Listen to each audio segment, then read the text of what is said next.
Hello, my name is Taya Graham, and welcome to the Police Accountability Report. As I never get tired of saying, this show has a single purpose, holding the politically powerful institution of policing accountable. And we don't achieve this goal by focusing solely on the bad behavior of individual cops. Instead, we dissect the system that makes bad policing possible. And today, we're going to achieve this goal by examining one of the most powerful tools of that system, which is often overlooked, the idea of a lawful order and that violence can be used to enforce it. But before I get started, I want you watching to know that if you have evidence of police misconduct, please email it to us privately at par@therealnews.com, and we might be able to investigate for you. And of course, you can message me directly at Taya's Baltimore on Facebook or Twitter, and please like, share, and comment on our videos. It really does help us, and you know I read your comments and appreciate them. Now, for almost a year, we've been covering a phenomenon known as auditing. Some call it cop watching, others define it as accountability reporting. Whatever your definition, it is a process that hundreds of people across the country are armed with cameras and they take part in it every day. And one of those cop watchers, Blind Justice, has caught the attention of this show several times, not so much because of a specific video or encounter with a cop, but it's what his story says about how much police wield power using a single idea. It's a concept that to a certain extent underlies the entire debate on American policing. Defined in its simplest terms, it's the idea that regardless of circumstance, police have the right to give orders. And regardless of whether or not those orders are lawful, they can enforce compliance using violence. We've seen a revealing example of this kind of power in body camera footage released last week as part of a civil rights lawsuit against the Windsor, Virginia police. The incident occurred in December of 2020 when Lieutenant Karen Nazario was pulled over for having temporary tags on his newly purchased SUV. Nazario had driven several blocks after police had tried to detain him in an area that he believed was too dark. But shortly after he stopped in a well-lit gas station, a harrowing encounter occurred. Let's watch. How many occupants are in the vehicle? What's going on? How many occupants are in your vehicle? It's only myself. Why are your weapons drawn? What's going on? Open the door slowly and step out. Open the door. I'm not getting out the vehicle. What's going on? Get out of the car. Keep your hands outside the window. My hands are right here. What's going on? Get out of the car now. Get out of the car. What's now. going on? Get out of the car now. Get out of the car now. I'm serving this country and this is how I'm treated? Yo, what? Guess what? I'm a veteran too. I don't obey. That's Get not- out of the car. Get out of the car now. What's going Get on? out of the car now. Get out of the car. Sir, just get out of the car. You received an order. Obey it. I'm honestly afraid to get out. Can I? Yeah, you actually should be. go? Get out. Get out now. I have not committed any crimes. You're being stopped for a traffic violation. You're not cooperating at this point right now. You're under arrest For a traffic- You're being detained. Okay, you're being detained for For a obstruction of justice. traffic violation, I do not have to get out the vehicle. You haven't even told Really? me why I'm being stopped. Really? Get your hands. Get out of the car now. Get out of the car. And that is the question this body camera footage raises. Where does this sense of power come from? Why does a police officer believe, as we can see here, that an order he or she gives is not only absolute, but subject to deadly force if not followed? Bear in mind, the idea that police have the authority to order anyone to do anything is highly questionable. In fact, the powers we have bestowed upon police are expressly restricted in the Constitution. And even more disturbing, why do police assume their so-called orders come with a penalty for not complying that can be administered from the barrel of a gun? And that's the topic we're going to unpack today. And as always, we're going to explore this idea by example, not necessarily by analyzing another troubling instance of police overreach, but as I alluded to at the beginning of the show, looking at the bizarre case of a controversial cop watcher who challenged the very foundation of police power and has paid for it ever since. As we mentioned at the beginning of the show, the case that offers us a window into the origin of this idea of unfettered police power involves Blind Justice. Last week, we covered the preliminary hearing of the cop watcher and disability auditor in Rockingham County, North Carolina. It was a preliminary hearing on charges related to, and you guessed it, failure to obey an order. The case stemmed from this encounter with a Madison, North Carolina police officer who accosted Blind Justice and his wife as they were sitting in a church parking lot playing Pokemon Go. There, they were approached by an officer who immediately asked Blind Justice, the visually impaired passenger, for ID. When he refused to do so, the situation quickly escalated. Let's watch. What is the reason? I'm about to bust your window out. Give me your ID. Okay, that's illegal. No, it's not illegal. Give me your IDs now. What is the reason you're asking for the ID? Can you tell us the reason? I'm afraid to please put my, please I'm don't afraid smash. to put my hand down. Listen, I'm afraid to put my hand down because I don't want you to say that Roll the I'm. window down. That's all. It's cold. One. Please don't Please don't stop. smash the window. Please don't smash my window. I don't want to reach Please down. stop. Please stop. Stop. What do you need? What do you want? Are you?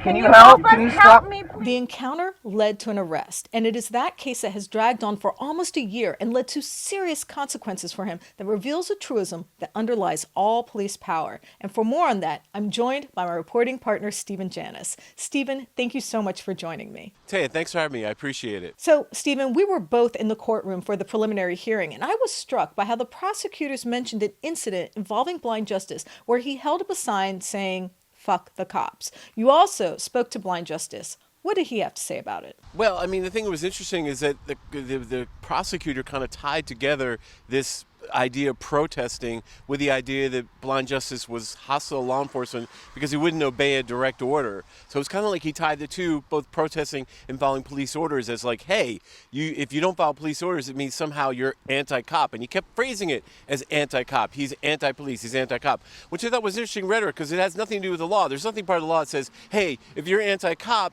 you can't do X, Y, and Z. But that's the case he was making. We spoke to Blind Justice a little bit about why he does what he does. Let's listen. So, I mean, it's been a year for a Pokemon stop. Why do you think the prosecutor's still pursuing this case? Isn't there other crime going on?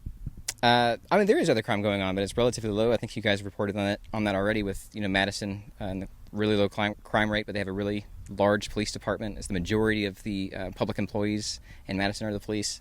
It's it's a system made to generate revenue and to teach people that you cannot challenge the power structure here. And I think a big part of it is there's a statute of limitations on filing civil suit against all these different actors that have violated not just me, but my wife, my children, several other people that have gone out protesting, all of our civil liberties. So I think they're trying to drag it out as much as possible.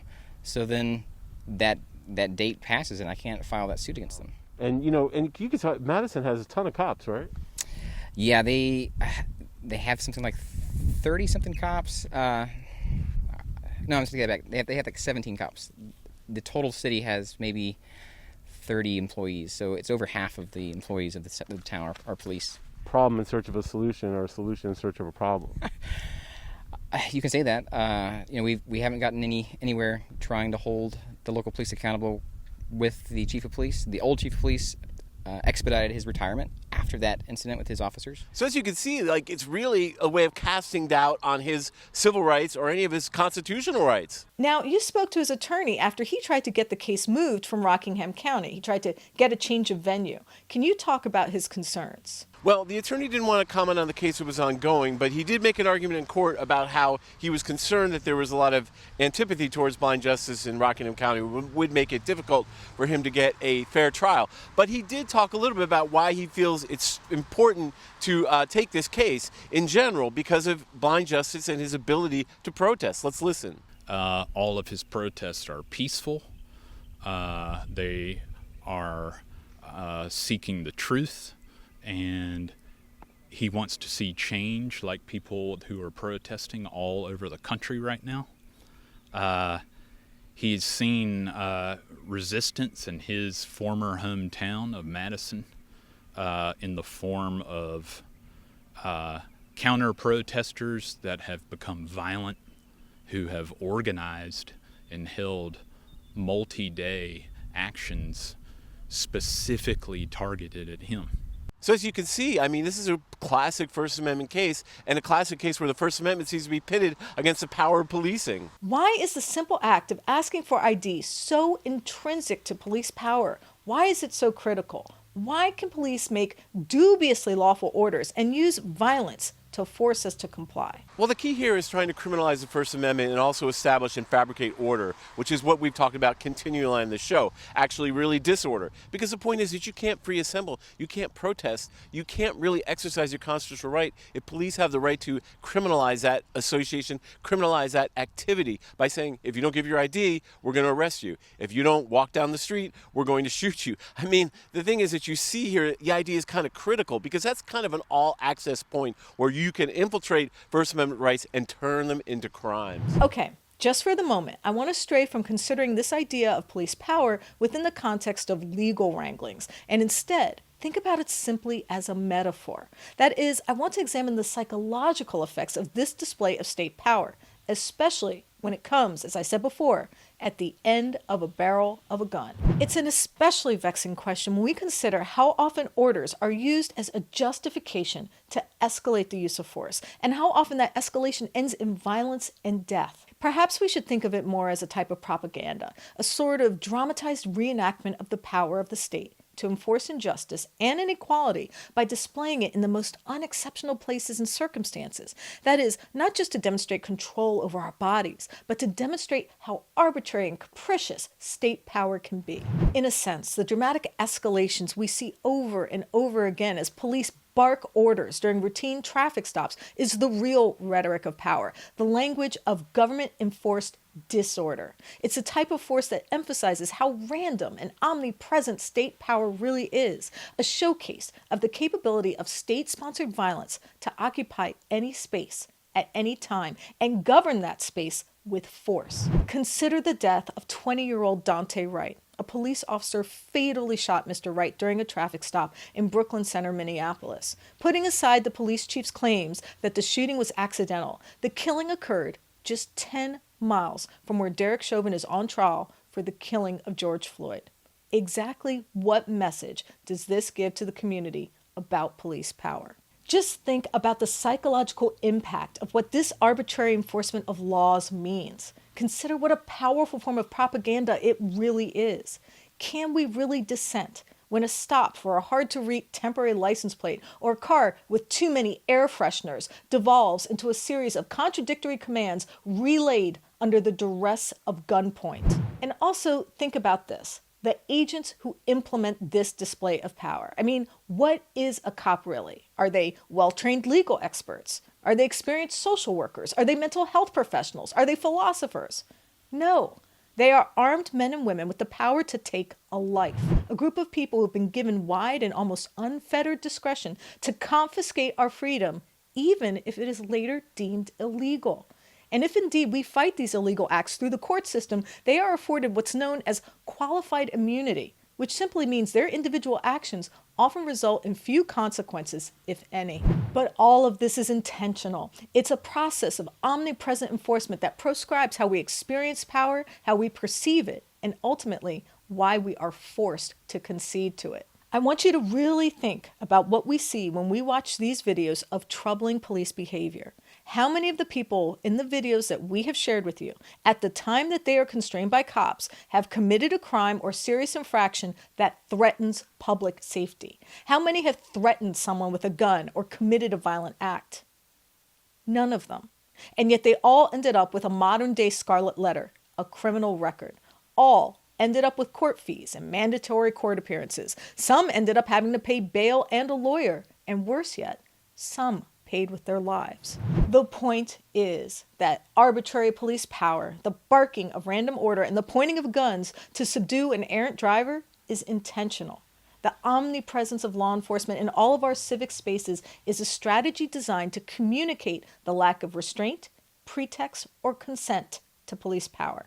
It's a type of psychic propaganda, an ongoing lesson that our bodies and our minds have no agency or presumption of innocence under the auspices of the badge. I mean, who in their right mind, dedicated to liberty and justice, would allow a system like this not just to exist, but to thrive? Who would contemplate that aiding and abetting the ability of random men and women to enforce phantom and fickle laws on personal whims would result in anything but chaos? It is, put simply, the propaganda of police power writ large. an ongoing demonstration of how few rights we have and just how easily they can be erased in an instant. Well, that's why we produce this show, to expose the root cause of these abuses. And that's why we will continue to hold that power accountable any way that we can. I want to thank my guest, Blind Justice, for taking the time to speak with us and for sharing his experience with the legal system. And of course, I have to thank intrepid journalist Stephen Janis for his writing, research, reporting, and editing on this piece. Thank you, Stephen. Taya, thanks for having me. I appreciate it. And I want to thank friend of the show, Noli D, for her support. Thanks, Noli D. And I want you watching to know that if you have evidence of police misconduct or brutality, please share it with us and we might be able to investigate. Please reach out to us. You can email us tips privately at par@therealnews.com and share your evidence of police misconduct. You can also message us at Police Accountability Report on Facebook or Instagram, or at Eyes on Police on Twitter. And of course, you can always message me directly at Taya's Baltimore on Twitter or Facebook. And of course, I do read your YouTube comments and appreciate them. And I try to answer your questions whenever I can. My name is Taya Graham, and I am your host of the Police Accountability Report. Please be safe out there.